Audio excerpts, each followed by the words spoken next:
ಸಚಿವ ಸ್ಥಾನ ಕೊಡಲಿಲ್ಲ, ಕ್ಷೇತ್ರದ ಅಭಿವೃದ್ಧಿ ಕಡೆಗಣೆಯನ್ನ ಮಾಡಿದ್ದಾರೆ. ಇದರಿಂದ ಬೇಸತ್ತು ಉಮೇಶ್ ಜಾಧವ್ ರಾಜೀನಾಮೆಯನ್ನ ಕೊಟ್ಟಿದ್ದಾರೆ. ಮಾರ್ಚ್ 6ರಂದು ಮೋದಿ ಸಮ್ಮುಖದಲ್ಲಿ ಬಿಜೆಪಿ ಸೇರ್ಪಡೆ ಮಾಡಲಾಗಿದ್ದು, ರಾಜೀನಾಮೆ ಸ್ವೀಕರಿಸಲಿ ಬಿಡ್ಲಿ ಬಿಜೆಪಿ ಸೇರಲಿದ್ದಾರೆ ಅಂತ ಹೇಳಿ ಜಾಧವ್ ಸಹೋದರ ರಾಮಚಂದ್ರ ಜಾಧವ್ ಹೇಳಿಕೆಯನ್ನ ಕೊಟ್ಟಿದ್ದಾರೆ.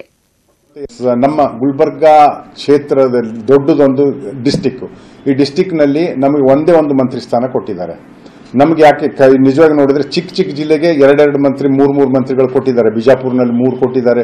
ಬೀದರ್ ಅಲ್ಲಿ ಕೂಡ 3 ಮಂತ್ರಿ ಮತ್ತೆ 2-3 ಅಧ್ಯಕ್ಷ ಸ್ಥಾನಗಳನ್ನು ಕೊಟ್ಟಿದ್ದಾರೆ ಬೋರ್ಡ್ಗಳಿಗೆ.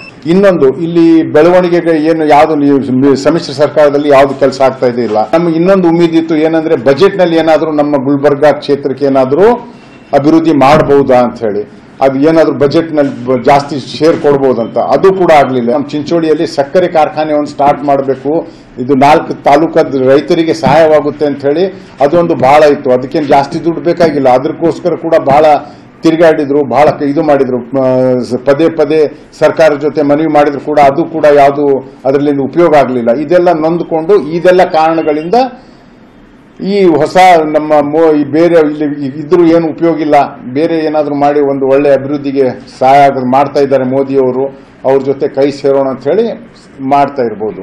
ಎಕ್ಸೆಪ್ಟ್ ಹಾಗೆ ಆಗುತ್ತೆ ಅಂತ ಇದೆ. ನಮಗೆ ಆಗ್ಲಿಲ್ಲ ಅಂದ್ರೂ ಇವಾಗ ಅನಿವಾರ್ಯ ಮತ್ತೆ ಅಲ್ಲಿ ಇದ್ದು ಏನು ಇದು ಇಲ್ಲಲ್ಲ, ಅದಕ್ಕೆ ಬಿಜೆಪಿ ಜಾಯಿನ್ ಆಗ್ಬಹುದು ಅಂತ.